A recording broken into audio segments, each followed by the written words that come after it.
Hello and welcome back to Step-by-Step GuitarTuition.com. This is the 5th lesson in the Step 6 module. In this lesson we're going to look at improvising over chord progressions using 2-octave E natural minor scale, and also I'm going to introduce a lead guitar technique called note bending.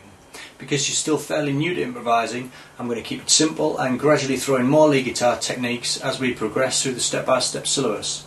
Don't forget to refer to your lesson notes for more useful information.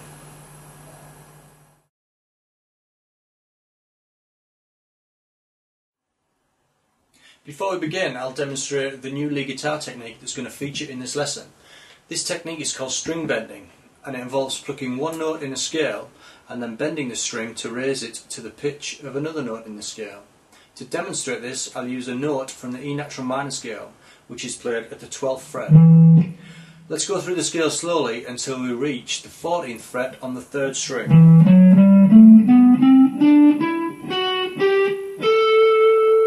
When you reach that note at the 14th fret, just hold it for a second, put your second finger and your first finger on the same string behind your third finger, press firmly, pluck the string and then push the string upwards like this.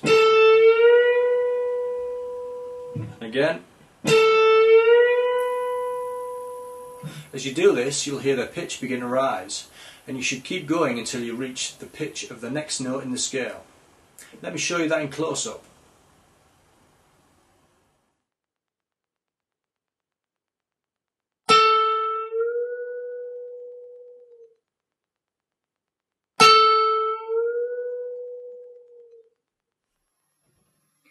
Once you've bent the string to the pitch of the next note in the scale, hold it for a while, and while it's still pressing firmly, let it come back down to its natural pitch, like this. Bend, and back down, and again. This is called a bend and release. Also, you can try bending the string the other way by pulling it down, and you'll hear the same effect is achieved. So you can either pull the string down or push up. The string bending technique is used extensively by guitarists in all styles of music. Don't worry if you don't get it straight away, it'll get better with practice.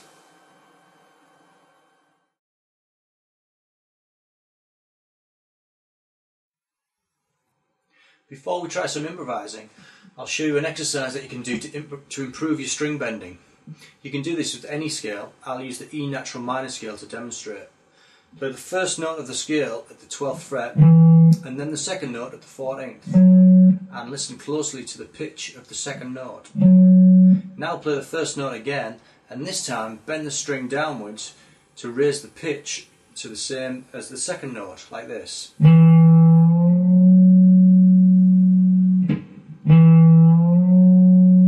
You're playing the same two notes but using the bending technique instead of just plucking them. Now try the same thing with the second note of the scale at the 14th and the third note at the 15th. Play the 14th fret, play the 15th and listen, and then try bending the 14th to the pitch of the 15th.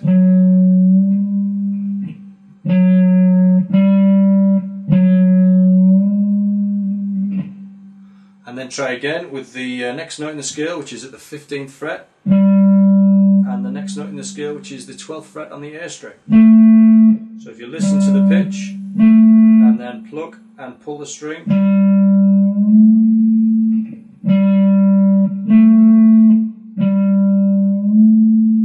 and keep going up the scale doing the same thing on the next string, the 12th and then the 14th. If you pluck the 12th and bend it to the pitch of the 14th.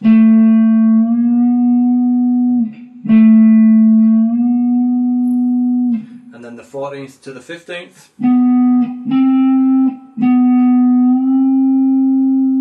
And the 15th to the next note in the scale. Do the same thing all the way up the scale.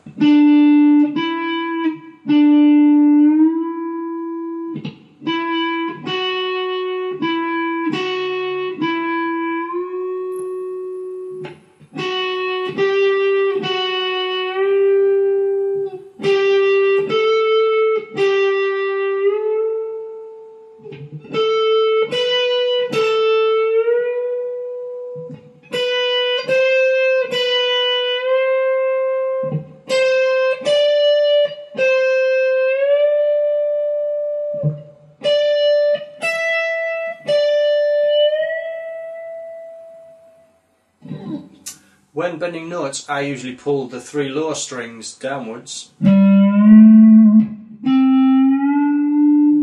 the 3 higher strings, I usually push them upwards.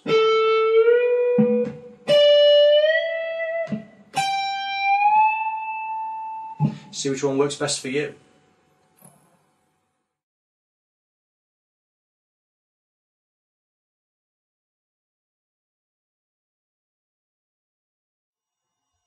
Okay, so now that you know how to bend notes, let's try to incorporate that technique into our improvising.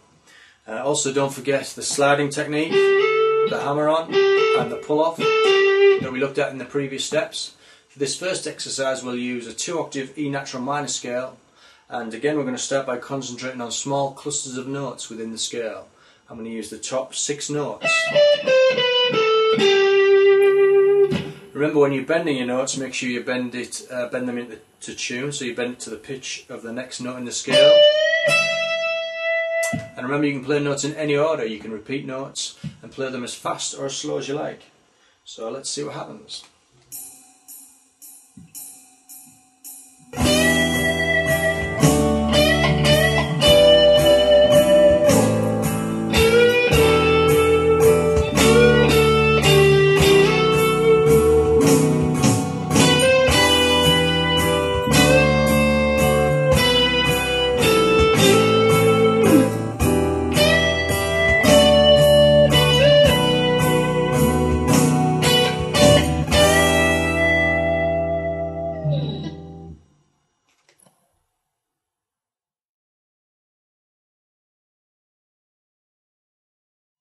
For this second exercise, I'm going to use the same scale but a different group of notes. I'm going to use the 14th fret on the 3rd string, and the 12th and the 11th, and on the 4th string I'm going to use the 14th and the 12th, and on the A string I'll use the 15th and the 14th. And also I'm going to use all those techniques: bends, hammers, pull-offs, slides, and don't forget when you're bending your notes to bend them in tune to the next note in the scale. Let's see what happens.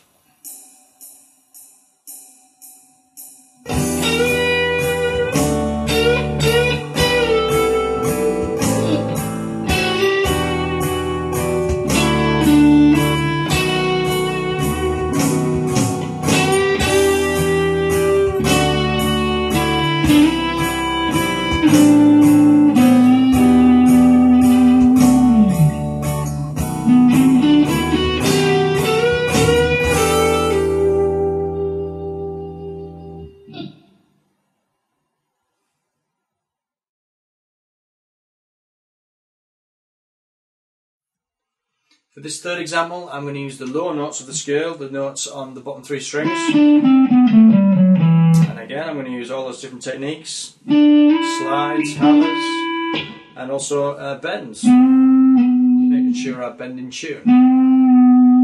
So let's have a go at that.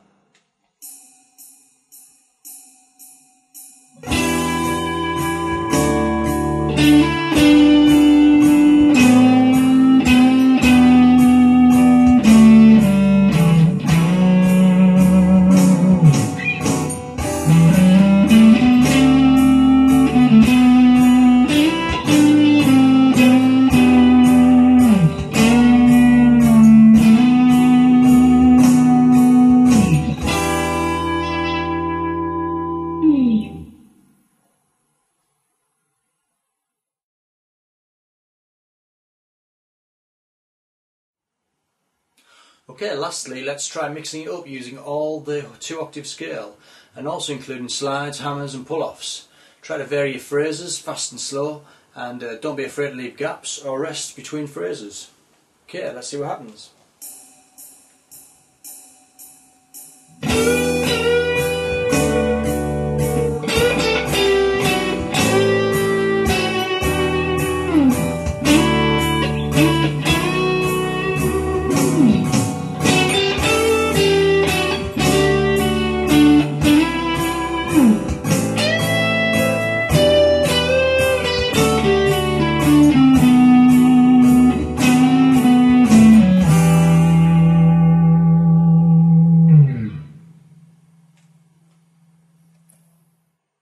So that was an introduction to note bending. As we progress through the step-by-step syllabus, you'll learn more lead guitar techniques which you can use to add interest to your playing. You can find the chord sequences that we played over today and the notes that accompany this lesson, and also you can find longer versions of the backing tracks to improvise over on the step-by-step website. I look forward to seeing you in lesson 6, where I'll show you how you can use accents to add interest to your strumming technique. Until then, happy improvising!